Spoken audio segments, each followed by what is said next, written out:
Good afternoon, everyone. How is everyone doing? Friday, JCT for Education, Juan Catamayo for you. And remember, our videos going on IGTV and also they're housed on our YouTube channel. How's everyone doing? We have an incredible guest today. I do apologize for my guest. She is 12 hours ahead. So let's invite her right now. Live from, let's wait and see, very soon. Joan Lu, how are you? Hi, Wonka. Good morning to you. Good morning. How? Nice to see What? you, Juan. Good to see you too. Right now it's 4:02 in Singapore in the morning, 4:02 in the afternoon here in Miami, Florida. How is everything for you? Everything's okay. Good afternoon to you. Well, you already have a lot of people watching and a lot of people saying she's my hero. A lot of Maria Cristina, Carney. I think it's Liam saying hello to you. So we have a lot of people here, John Lu. A lot of people are gonna pop up. We're gonna say hello to everyone. And John Lu, it is an absolutely honor to have you today on Conversations. I was running the count number 56. Very special service that we're doing to our students, our colleagues, parents. You don't know who is watching, but thank you for waking up so early in the morning. Thanks for having me, Juan. Julu, the first question and most important, how are you? How is your family? And how is the social distancing going on in Singapore? Oh, everything's okay. Everything's on lockdown. We're all at home. We're trying to stay safe. I hope everybody out there who's watching too is also staying safe and washing your hands. Yeah, absolutely. We were saying today for us here in South Florida is day 94. I had a meeting yesterday with counselors in El Salvador, in Mm. Nicaragua, Costa Rica, Colombia, and for all of them, they've been at home. Nobody is, going anywhere. El Salvador and Colombia being one of the most strict countries in Latin America, with the rule of staying home. And we've been getting a lot of news from Asia as well. So my colleague Maria Cristina from our team was saying, I'm very excited to hear updates from Asia, so from Southeast Asia. Julu, this is a conversation that empowers students, counselors, independent counselors, parents. So the first thing goes first. Where are you from? I'm from the United States. I mean, I was born in the United States, but I'm Taiwanese. Okay. And there is something that I love about you. And you're a straight shooter. You're always a straightforward. Your dad. I come from a father who was born on a household of 13 children. Your Hmm. dad, 9 children, and you talk about the miracle seat. Explain that term, miracle seat, for me, please. Yeah, so my dad is from a rural area in Taiwan, and he was really lucky because he was the first person in his family to go to college. He got a scholarship to Taiwan Normal University. And then he had a friend who told him about a scholarship in Canada, the University of Alberta.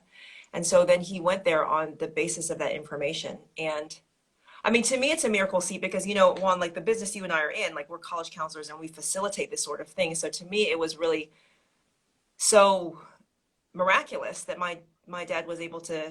I think as so many students do, right? Like they go and they do this on their own and they find out the information on their own and they go through the application process. And my dad went to Canada, and so for that seat, it was a miracle seat because my dad was able to not only get a high quality English medium education, but also global mobility.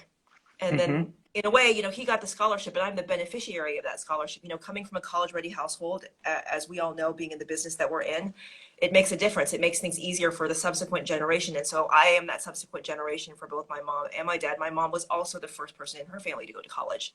So Okay. in a way, they both got miracle seats. And my mom she went to a school in Japan, and then she went to get her master's degree in Japan. So in a way, my parents were lucky to have the global mobility piece at a time Mm-hmm. when I think it was much harder to do so. Also, I think it's just very difficult to go to another country that's not your own to speak another country and learn in another country's language, to study, to run your whole life in a language that is not your mother tongue, and Yes. and I just think it's very difficult, and I think it's a miraculous thing for many people to do.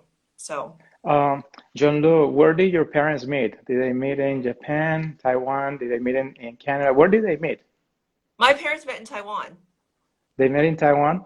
Absolutely. They met in Taiwan, and I think they had as close to an arranged marriage as you probably could imagine. So my my parents knew of each other, and then that's how my parents got married. My parents knew each other for Okay. 2 weeks and then got married. Wow. That's It's pretty crazy. It's pretty crazy. well, I just want to take a second. Kristen Treason is saying hello. Emily in Brazil is saying hello. A lot of people, JCV329, JF10 is saying hi for Denise. I mean, you have a lot of people here. They commented on LinkedIn that you were in, and on Facebook, on Instagram. So thank you. For those of you that don't know much about John Doe, she works at United World College in Singapore. She's been at United World College for the last almost 7 years, and she has a long career as a high school counselor in the United States, Turkey, England, and now in Singapore. And also, she does amazing work with college age students or high school students. And we will talk about. She's the founder of Second Chance, and we will get to Second Chance at one point. But John Lu, you were born in the United States, and Hmm. you follow a path of going through, high school. How do you work your college list? Because we have students also watching right now. And it came from you? It came from a high school counselor? How did you put a college list together? I mean, at that point, there was not even a term like college list, and so I would get, I don't know, Juan. There were lots of college brochures that were coming to my house, Okay. and I looked at U.S. News and World Report like Okay. anybody else did. I That I big was in book. Springfield, Missouri. Yes, I was in Springfield, Missouri at the time, and I don't remember actually discussing my college list with anybody except for my college counselor well, my guidance counselor, Miss Sandra Okay. Harrison in high Okay. school. And she did not sort of do what we do in the sense that we say, okay, here's a match, here's a reach, here's a likely. Like there was none of that. Like I Okay. basically went through my college process in a really scattershot fashion. I did it by myself because my parents did not feel confident with their English to help me with that process. And I found out in December there was something called SAT twos that I needed to take, and so then I slammed that together. It was really not a college process per se. It was more a collision of sorts. And so that's how I went through my college process. And John Lu, we have had here colleagues and friends that have gone to public, private, AP, Mhm. IB, Cambridge. What system were you in when you were in high school? I went to a public high school. There were Hmm. five high schools in my town. Okay. Springfield is one of the major cities in Missouri, but it is very close to the border of Arkansas. And there were five high Yes. schools, one mall. And I Okay. went to one of the five high schools, and we were starting to run what was becoming the AP program. So Okay. we introduced in my junior year, I think something like AP psychology, and then also AP biology, and then we had an AP calculus course, but we really only had 3 or 4 AP courses. Okay. And yeah, that was, I mean, Okay. That was it. my And high then, school was limited in what it could do. My physics teacher was my PE teacher. okay, So, that's awesome. yes. But Yeah. then, okay, you got accepted into a few schools, and from your profile, you went to Cornell University. Were there other schools that you turned down that you want to mention here live? I told you, I told you outside of this, I did, I, I'm going to share this story because I think it's something that has to do with what we do, Juan, which is Okay. that um, I wouldn't say I was under a lot of pressure from my family, but certainly like my family, I think like many immigrant families wanted me to go to a school that they could recognize and they knew. And Hmm. I had gotten into Stanford, and my mom very much wanted me to go. And I remember the day that I chose to go instead to Cornell, and she sat down at the dinner table and she cried. She said, she said I'm such a bad mother, and I carry that with me. I really do, because I think it is very difficult to, I understand the pressure a daughter of immigrants, to aim for sort of the schools that we know. I understand that. I really understand that. And I think I also understand what it is to try to make a choice that feels more like you. Hmm. I chose Cornell because I thought that I could fit in better there. I considered myself a hard worker, and I Yes. considered people who went to Stanford to be quite brilliant, and I did not consider myself to be in that category. I thought I was more of a hard worker. And so Okay. I did not actually think I could manage it if I had gone there. And I don't know if that's like imposter syndrome or whatever, but whatever. In the end, I didn't know what to do. I actually called up Stanford, and there's a Okay. gentleman there. His name is John Ryder, and he gave me great advice. He actually said, why don't you flip a coin and see what you're saying to yourself? Because I really was about to make the choice for my family. Okay. And he said, flip a coin, and in the second that that coin hits the floor, ask yourself what you wished it could have been.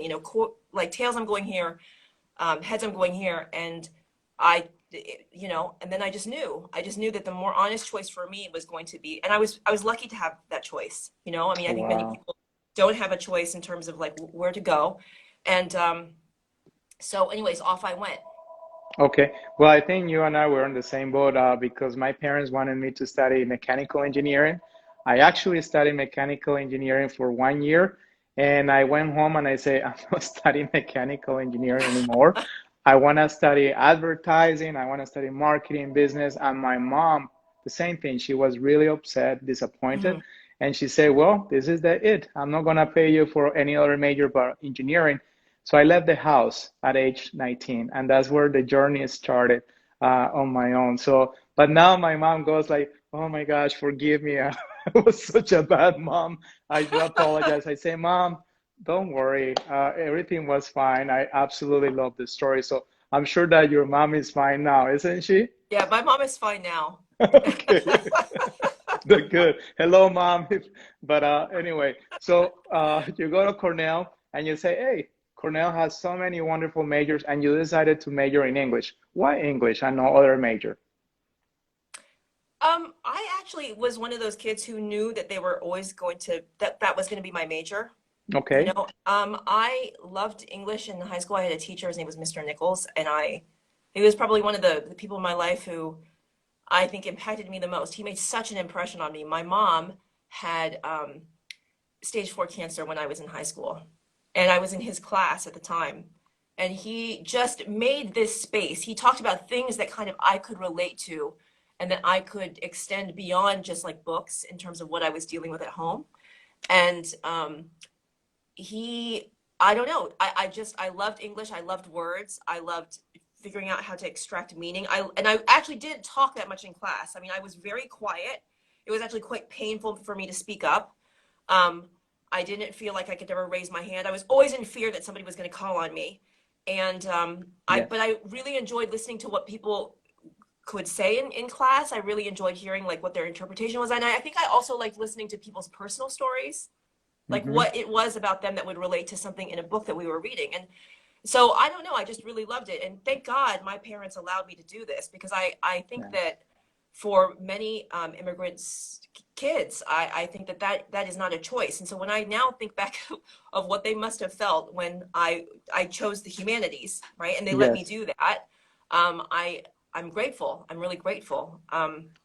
So anyways, yes, so then I studied English, and then I had I mean, you had concentrations at Cornell at the time, and so my concentration was in philosophy. Okay. And I loved the social sciences, and I loved humanities, and I think I would have liked science, or I would have possibly liked math, but I didn't pursue that so much in high school. And I wanted to take calculus in high school, um, but could actually not afford the calculator. There was like the TI, whatever, Uh, the TI 89 or yes. the TI Yes. 86. Yes. It was so expensive, and it was one of Yes. the I reasons why I remember. didn't take that class. And so, and Yes. I think when you miss math, it sets you down on a certain path that sort of preempts other choices that you could then make, because then I went to college and I started to take classes like biology, and I found I was actually good at those classes. But then, you needed also a certain level of math, right, to be able to do organic chemistry, and I didn't have that. Yes. So I went down the path of English. Well, and John Doe, thank you so much for going back on your college life and high school. We're getting here so many oh wows, things that we don't know about you, and that's absolutely wonderful. And talking about access, you mentioned the calculator. A lot of students they go to college and they don't even have money for the calculator. They don't have money for internet, for Wi-Fi. So we will talk about access a little bit later. Then you graduated from Cornell, you work, and then you decided to go back to graduate school. Why Columbia University? I know you have a master's on teaching English. Why Columbia University? Well, I was so after college, I applied for Teach for America, which I then Hmm. didn't take because the assignment that I got was in North Carolina, and I had not had Okay. um, let's just call it the most global experience in Missouri, Springfield, Missouri. And I couldn't imagine sort of going back to, I don't know, I just wasn't, I thought to myself, I really want to work in an urban environment. And so I Okay. applied for a job at the Bronx High School of Science, which is a public Okay. specialized high school in the Bronx. And I was teaching there for 6 years. And now Okay. I forgot your question. Your question was about, And my I'm question, sorry, and it's my question. So Florida. you were in New York, and then you decided to go for your master's in teaching English Oh, that's at right. That's right. Columbia. So New York City requires you to have a master's degree in order to keep Okay. teaching. Okay. And Okay. so this was actually a mandate. Like I could not I was on a provisional license. I could not actually keep my teaching certificate unless I went to grad school.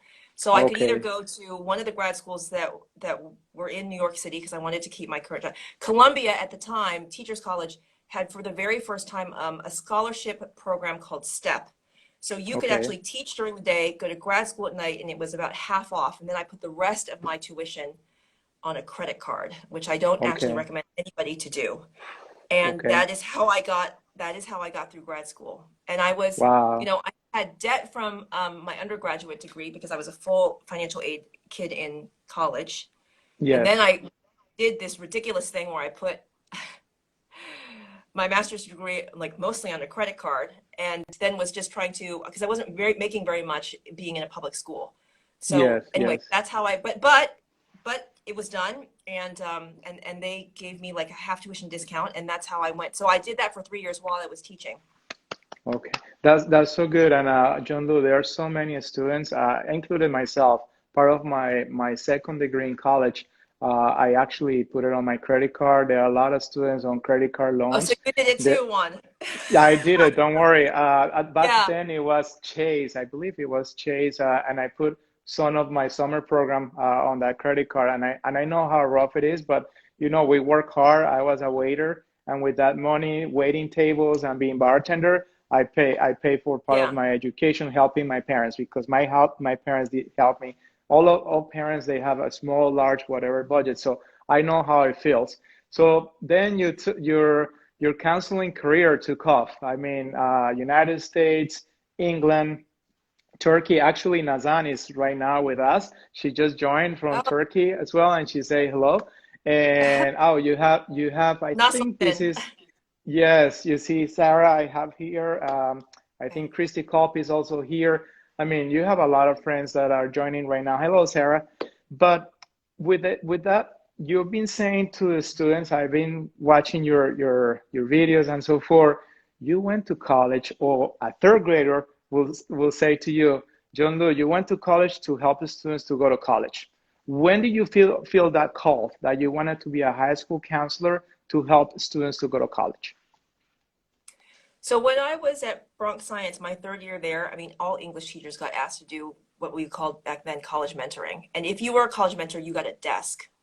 So I have to say that part of it was I would have a space to actually work. I mean, I Hmm. still thought I was going to be an English teacher and just do that and be doing like a small caseload of kids. And so what happened was I was teaching, I don't know, it was like 34 times 5 kids because 34 was the legal limit at the time to be teaching so I was teaching classes. And then they said, well, we'll take one class away from you and we'll give you 50 kids for your college mentor caseload. Hmm. So, and I think what I liked about the college process was the advocacy piece. Like I liked seeing something about a kid and being able to put it down on paper and then having that help and support the student's application. And I think in my own college process, wished that I had done it a little bit better. I think that also just the intersection of being an immigrant. Also, one of the reasons why my parents came to the United States was because of the U.S. higher education system.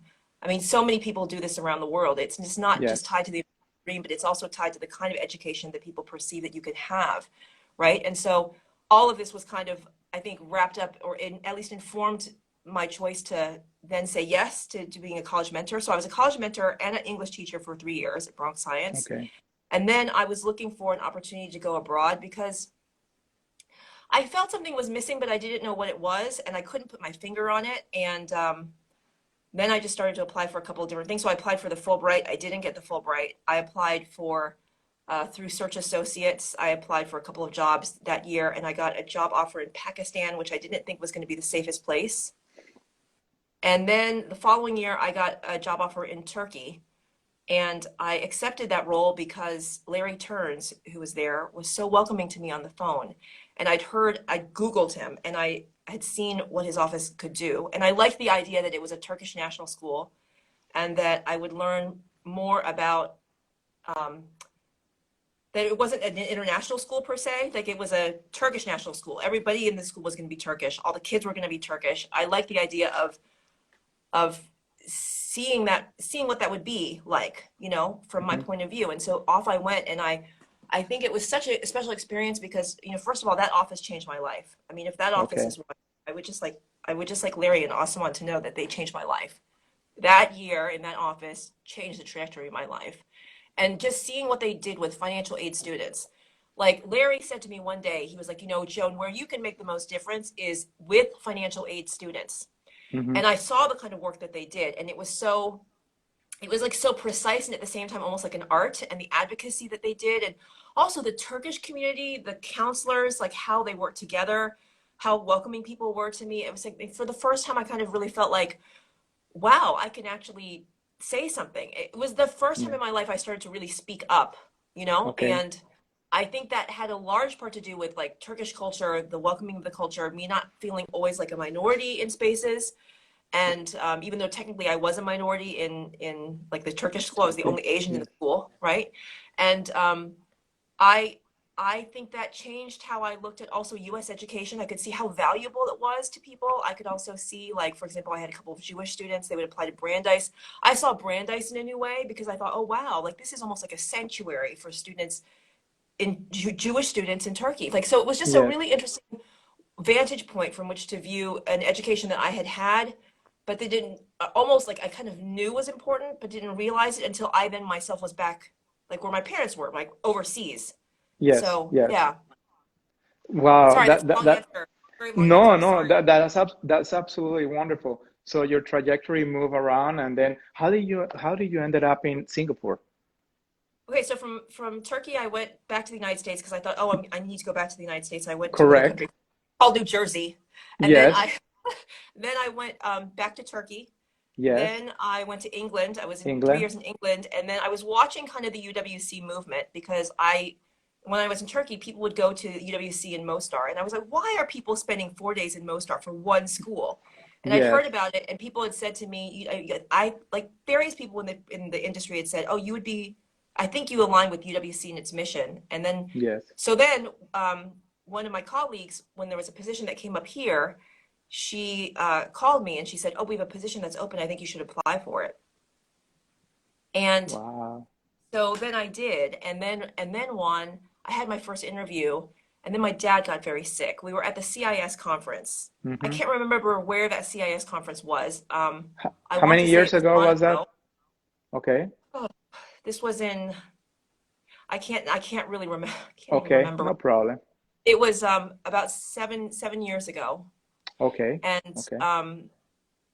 I was at the CIS conference. My mother called me. She said, "You have to come home." And so then I was about to do my second interview and almost withdrew from the process because my dad Okay. was really ill and in fact they passed away. Hmm. And I almost withdrew upset, but I had a very good friend, which again, like, I think it's that idea of like somebody kind of coming into your life and saying, no, wait a minute, right? We do that in so many ways. And I think it can really change the trajectory of somebody's life. And he said to me, wait a minute, instead of withdrawing from the pool, just see how this goes. Like, just see. because I Yes. couldn't think. I just thought I can't deal with being in the middle of a job search while my dad is dying. And so um, the night before my dad passed away, I got a job offer from UWC. I told him about it. He couldn't speak about it at that time. And so I know he, And I know he will be, I'm choking myself, very proud of you for what you're sorry. doing. No, and that's fine. I had Evie Fuller here a couple days ago, and we start crying in the middle of our Sorry live about this. because she's been my mentor. She was the one that found me in actually in Japan, and my career took off thanks to Evie Fuller, my former boss, which I still call her my boss. But absolutely love your journey, John Lu. We both I met you for the first time in Turkey. I remember. I told Stefano at Lynn University, come on, Stefano, you always go to Turkey. I want to go to Turkey. I want to recruit in Turkey. Yeah. And I met you in Turkey. And then you and I, we worked together, an honor working for International ACAC. Back then, Yes. Accac. My first year was 2014. That's the first year that the scholars, actually the program, the scholars came out in 2014. I remember University of Tampa. What year did you join International ACAC or Accac board? That was the I year think before? I think my first touch point with International ACAC was in 2000. I want to say it was in 2005. 2005. But when did you join the board? Because I joined I the joined board the on board in 2014, 2013. 2013. So Yeah. you were appointed for vice president for professional development, Yeah. and I remember I joined you a year later, and then there was a new position, a new VP for inclusion and action and access. I'm sorry, and you became a VP for inclusion and access, and 7 years, seven scholar programs minus this year, unfortunately, because of the pandemic. How many scholars have gone through the program? Do you have approximately a number of counselors from around the world that have joined the program? I think excluding, I might be wrong about this. I have to ask Joe Tavares about this, but I believe that up to this year, excluding this year's class, it's 50, I believe it's 52 now from 37 countries. Wow, and I see one here. Maybe Sash say hello, John Lu. Swambe say John Lu, I'm part of your fan club. I mean, we have a lot of people that are joining. Former scholars are here that are saying hello to you. John, you've been on the news. You've been an advocate for the students. You have that call. Can you talk about being a bystander? What is the meaning and why it's so important that we don't take part of being a bystander? Um, it, it's a really large question. I don't know. I guess I will just speak from a very personal point of view. I think it's the most powerful thing to stand up for somebody else, especially when somebody doesn't have as much power as you or doesn't have the resources that you have. I remember one time being in the street with Osman Okman, and I was very young in the profession at the time. Somebody said something denigrating to me on the street, and I didn't actually even realize it because I didn't speak Turkish. I didn't speak enough Turkish at the time. She turned around, she let them have it, and I just remember feeling like, oh my God, somebody stood up for me, and I've had that happen a couple of times in my life where I feel like I've been on the end of somebody really advocating or making something possible for me. I mean, even just getting to Turkey required recommendations, right? Endorsement, somebody like a recruiter, you know, opportunity, all that kind of stuff, right? And so I feel like it's really important to be part of that ecosystem for others, and I think that that's one of the things that I love most about our profession is that is inherent in our profession is to advocate for somebody else, and so I mean you're a third party, you're advocating for somebody else, particularly if you're asking for kids to go to the United States, right? That's part of what you Yes. do. And then I guess in terms of being a bystander, I think my English teacher, who I was talking about earlier, he was always talking about being a bystander, and he was always, I remember sometime in his class him saying something about like it's less important what happens to you when you get involved. It's more important what happens to them if you don't. And I Yes. think that when I went to Turkey, that idea of being a bystander shifted for me, because in the United States, I remember there was a car accident. I was in New York City. There was a car accident. Two of us stayed to be witnesses, only Okay. two. And then I went to Turkey and a similar thing happened and everybody stayed. Okay. And in fact, when somebody tried to leave, they were called out. Okay. And so suddenly I was in a culture where the default was to stay Yes. versus the default was to leave.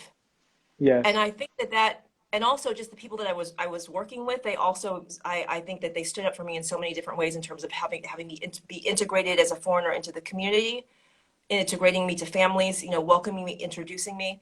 And I think that touched me in some way. And so um, I think it's important to where we can, all of us have like resources now, networks, right? Like Mm-hmm. Yes. um, skill sets, expertise. I think that where you can use that, you should, particularly when you're not asked to. So I don't know. I, Okay. I hope that answers your question, kind of. No, you did actually, because I was watching one of your videos, probably it was at United World College, when you were giving that presentation about how you saw on the news about the Nepalese students that lost their scholarships to go to college and their dreams just blown away. So that's when your call of action shoot in. You read the news and you say, what is my position? Do I just read the news or do I act on it? And what you did is you act on it right away, and you put a committee of colleagues, 7 women from around the world, I believe so. Correct me. And all of you got together, and you pretty much placed 55 Nepalese students 50, into 56 Nepalese students 56. 56, and this is what I wanna get in. The hat that I'm wearing right here is called Go for College. I designed this hat last year, and this is designed because we work with a lot of students here in South Florida that they don't have a chance to go to a lot of amazing schools like the ones that you and I went. So we're trying to help those kids go for college, and you are the founder of Second Chance with an amazing team of colleagues and so forth. So here we are. You have a full-time job at United World College. You're fulfilling your mission. You're working with kids from around the world that have the financial means and also do not have financial means, and they are at your institution. Your job is to help them finding an institution around the world. And yet, you saw students that also need our help outside of our own circle. So outside of United World College, outside of JCT for Education, there are more students that need our help. Why the initiative of Second Chance? How did you come out with that name? And what's the mission of Second Chance? Okay, so maybe I could just back up a little bit, because for those of maybe those who are people don't maybe know the context of what happened in 2018, but Yes, just to back please. up, because Second Chance emerged from what happened in 2018. So in 2018, the University of Texas at Tyler revoked the scholarships of about, we believe, 63 Nepali students. They Okay. had given out 104. They had to make a decision as to who to take a scholarship away from, because they had made a budgetary error. They didn't have the budget to be able to fulfill all these scholarships, and they decided to take them away from 63 Nepali students. We found 60 of these students. Actually, it was through a scholar, Samantha Mokhtar Lama in 2015. She called Okay. me and she said, I have a student whose scholarship has been revoked. Is this possible? Can a U.S. university do this? And I thought, well, no, I don't actually think you're hearing this correctly. And then a couple days later, Selena Mala, who had been actually Samantha Mokhtar Lama's nominator for the Scholar Program, and who I Yes. started to have a relationship with through the Scholar Program. She nominated multiple folks from Nepal. She put a call out on the International ACAC Facebook page saying, this is what has happened. We are being flooded by students who are coming in saying that their scholarships have been revoked. So we, as you said, kind of mobilized folks around this. There's a Nepal Justice League of 8 women from 5 countries who came together. It was kind of like the core team. It was made of both Nepalis and then also some international like folks outside of Nepal. This team together, and we helped to reseat these students in a post April 1st space. They heard about this on April 13th. which is the new year in Nepal. And then we, once we heard about it around April 20th, started to, put out messaging, try to do a lot of outreach, leverage networks, look for schools all around the world.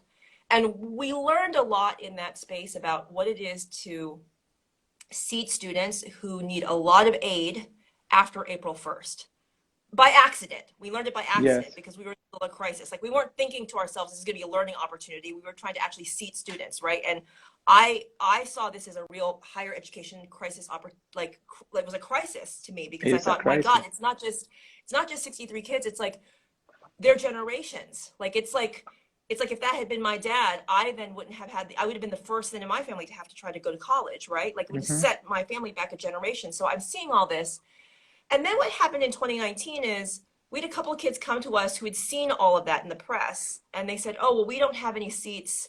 We got denied or gapped or waitlisted to the United States. There was one girl who, I don't know, she found us from Nepal. I think she was a friend of one of the kids from this group. And she sent me her essay, and I said, oh, you would be great for the he for she scholarship at Hong Kong University.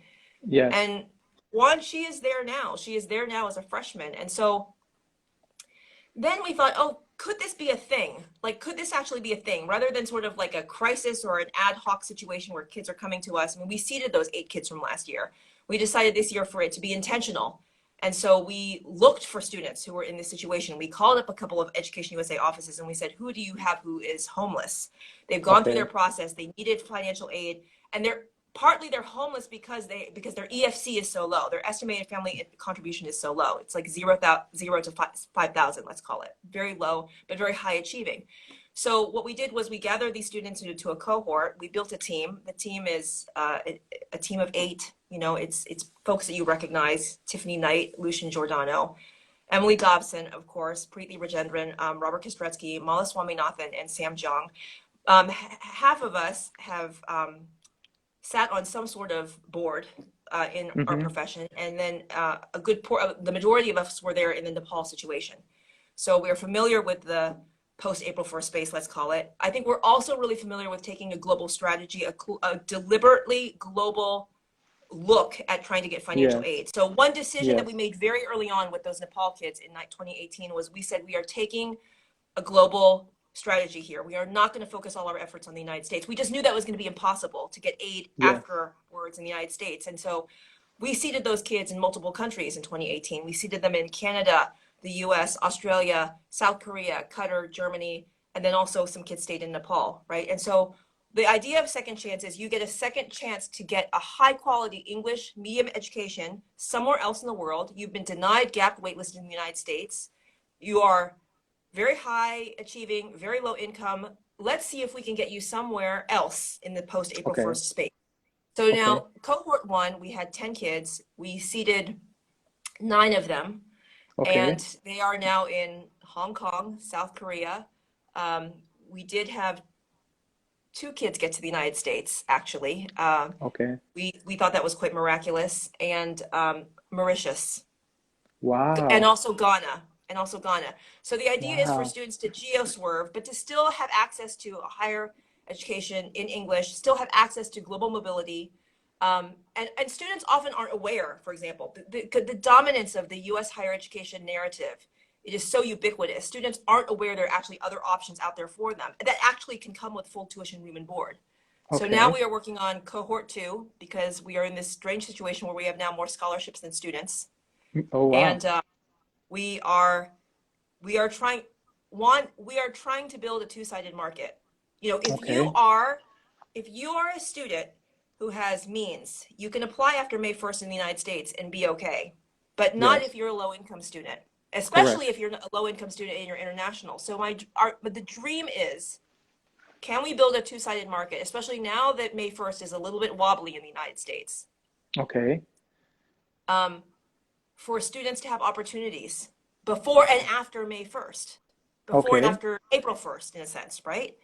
So that's kind of what we're trying to do. And we're trying to, coach students, give them free counseling, help them geo-swerve to another part of the world. So we have, 4 students now going to Hong Kong. And these schools have never had, a Brazilian, Ghanaian, Nepali come to their campuses, and we just feel like this is amazing for the school, also amazing for the students. So that's what So Second Chance is about.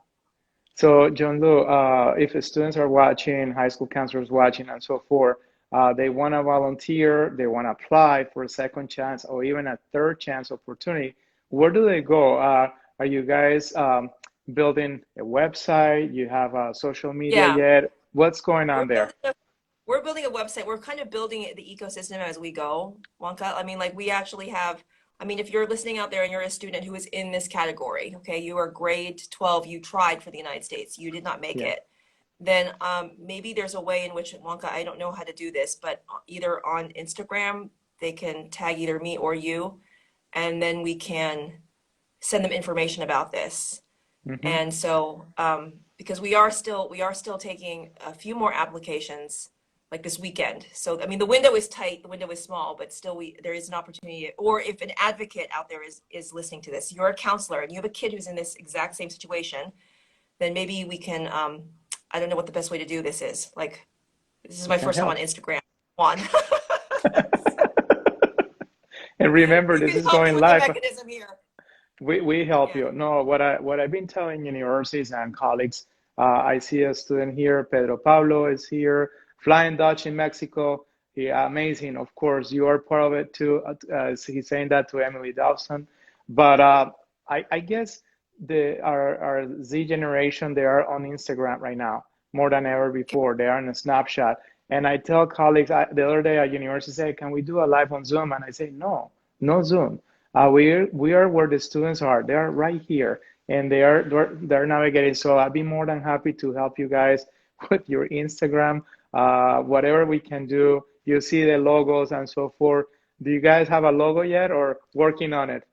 No, we don't have a logo yet. In fact, we're not actually really clear about this name yet. I mean, this name is an Okay, unofficial, it's a placeholder at the moment. okay. Um, Well, I tell you one thing. Stick with the as a person that loves brand. Stay with the name.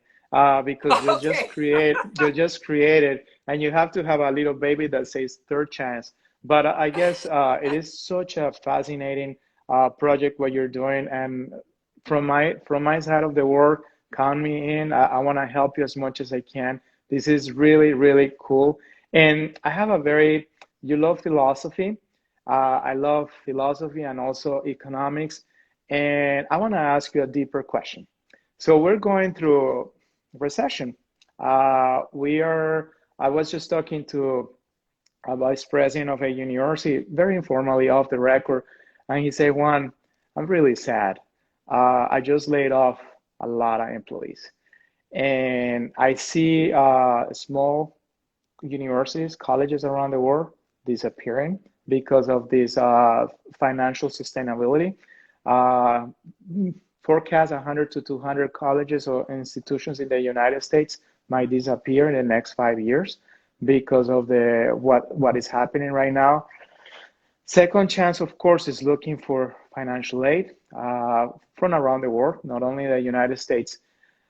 What's your forecast, financial aid forecast for students in need, that low income kids that are gonna need full support? What's your forecast?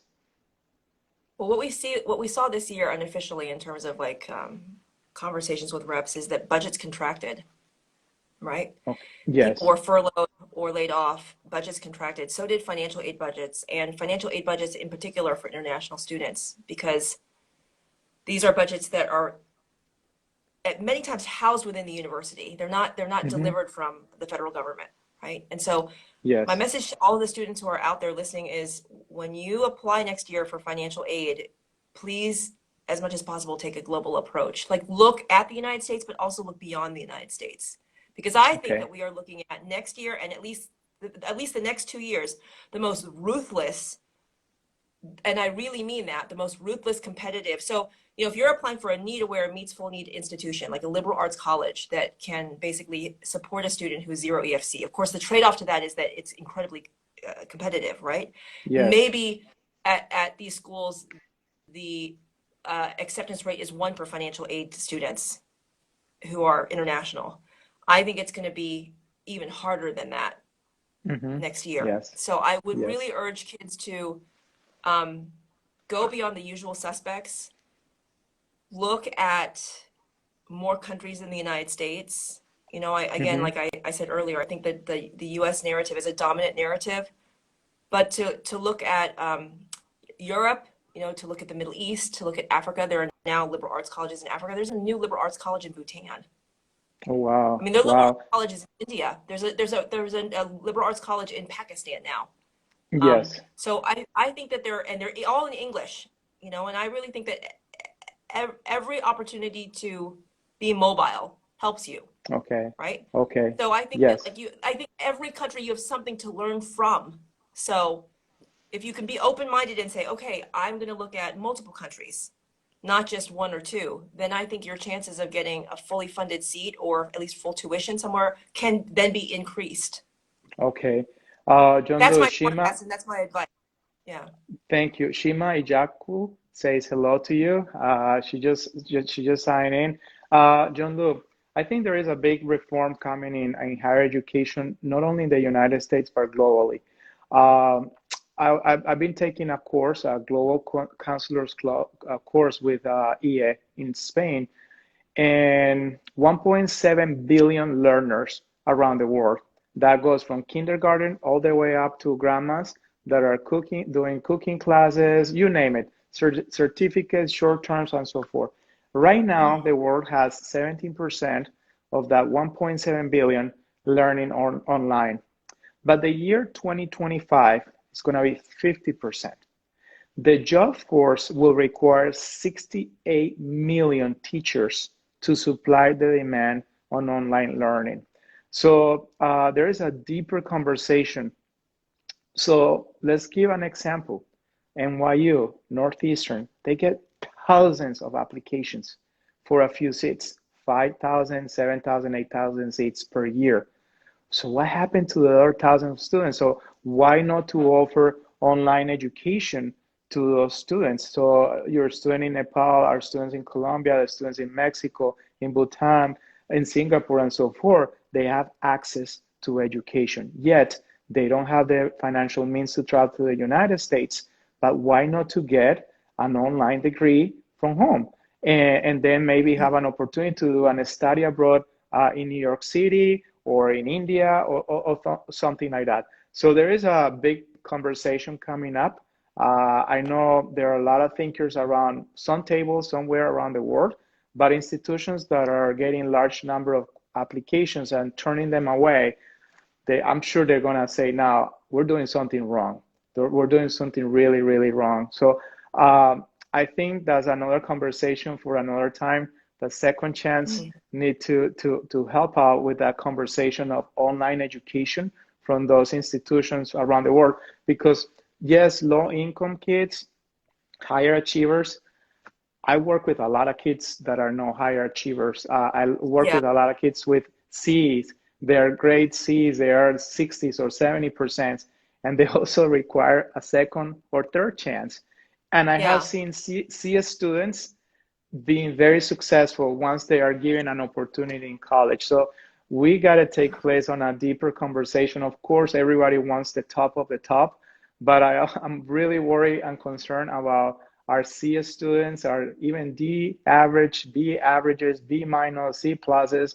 I'm really concerned about that population as well. So what you guys are doing is extraordinary. If somebody is saying here that will support you with the logo, another person say, how can I join you on Second Chance as a volunteer? If somebody wants Mm. to help, how can they help, John Doe? What do I need to do? I know managing volunteers can also be very Yeah. challenging. Yeah, it can be very challenging. Maybe the best way is to find me because I'm not actually on Instagram very often, but if you can find me on LinkedIn and send me a message there, I think that would be Okay. fine. Or find me, yeah, maybe that's probably the best way to do it and the easiest way to do it. John Doe, as a person that I love creating, and you created the scholars, the Nepalese initiative with a team, and we create, but we also have teams supporting our vision now with Second Yeah. Chance. Where do you see Second Chance in the next 5 years? Well, I hope it becomes, I mean, I hope it becomes a new way of supporting students who need access. You know, I also struggle, Juan, with this idea of um, because actually, you know, in an ideal world, all low income students could have access, right?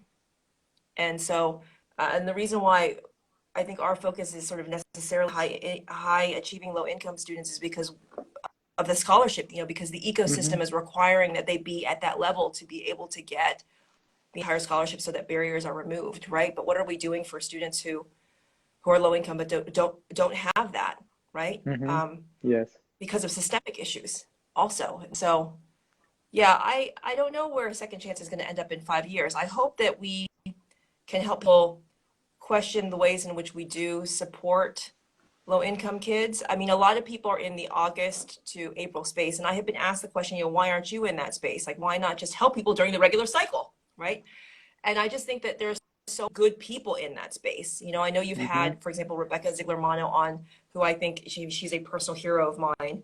Um, and they're doing good work in that space, but there's no mechanism right now for picking up students who don't make it, right? Or there's also no mechanism for students who, for example, get denied a visa in the United States, Yes. but who got a full package. I mean, one of the reasons why I even thought about second chances is because I was sitting with Xiao Feng from Amherst and telling me about a Hmm. student who they had wanted to get, whose visa was denied. And I found myself saying, oh my God, give kid to us. We'll work with that kid pro bono. We'll place that kid somewhere else in the world. You know, there's no mechanism for this population of students. And so um, I don't know. I mean, we'll see. We'll see where it can end up. And maybe those of you who are listening can give us some ideas on what this could possibly be, you know? No, It's really you're so, in, embryonic at this, super no, embryonic. no, it's super good. I will tell you, these sports that you see here, we're going on our ninth year birthday. We still don't know what we're gonna do when we grow up. We're not even a teenager. We're still a child here. So what you guys are doing is absolutely phenomenal. Keep doing what you're doing. Emily says second chance takes away obstacles in 5 years. I know John will change the narrative. So that comes from Emily Dobson in Brazil. But I Well, guess keep doing what I you're have to say doing. to Emily Dobson, yeah, Say that sorry, again. Juan. I just want, yeah, I want to say to Emily Dobson, we will change the narrative because, you know, Emily is on this team. She is a key leader on this team. And, you know, as you said before, you know, it's like the more you can mobilize and work together as a group, the more you can scale and that you can kind of create impact. So I'm hoping Yes, that this is a collective effort. And I know there are many people in the profession who are doing also like trying to change paradigms in their various ways, particularly at tech, you know? So anyways, I know. One of the things that I will say, hopefully you open up like there may be somebody that say I want to donate money, so second chance will have some money for the students. So I know deeper conversations are coming, but keep doing what you're doing. The double standard talk that you said, and if people want to see Joan's presentation, is on YouTube. It was absolutely phenomenal on her LinkedIn. You will see that presentation. Uh, you got me thinking. You got me thinking. You pushed me to think: Am I doing the job the right way? Do I need to help more? We were just talking about Emily. Emily, your ears must be burning because you're working a lot, and yet yeah. you are such an amazing leader as well. And Emily will be with us as well. We will have a live. But Joan, keep doing what you're doing. We love you. You're amazing, and we will support you all the way down. For those of you watching, remember this video will be on IGTV, will be on JCT for Education for you. John Liu, United World College, founder of Second Chance. Any final thoughts before we have to say hasta la vista? One, I just want to say thank you to you. You know, you've been such a great colleague to me and a friend too. You know, it has not always been easy fighting for these initiatives or for supporting, for example, the students in Nepal. And you have always been a pillar and a cornerstone for me just as a friend. So I just want to say thank you to you for the space. Thank you for letting us have a chance to share this with you and also the larger community. And just want to also wish all the students out there best of luck and best wishes with your college applications. And remember that it's an ecosystem. It is an ecosystem, and for those students that just graduated from high school, congratulations. These are interesting times for graduating, but you're a resilient generation. For the school counselors that are helping the students, thank you so much. If you don't have a high school counselor, but you have a mentor, go for it. Congratulations to your mentor, Education USA, everybody that made our dreams possible. But students, don't let your dreams be shadowed by anyone. Keep working hard because there is second chance, third chance, and you always got to fight for your dreams. John Lu, thank you so much. Come back soon and stay safe. Thank you. Thank you. Thank you. God bless you. Take care. Bye-bye. Thank you, everyone, for watching. Bye. Bye.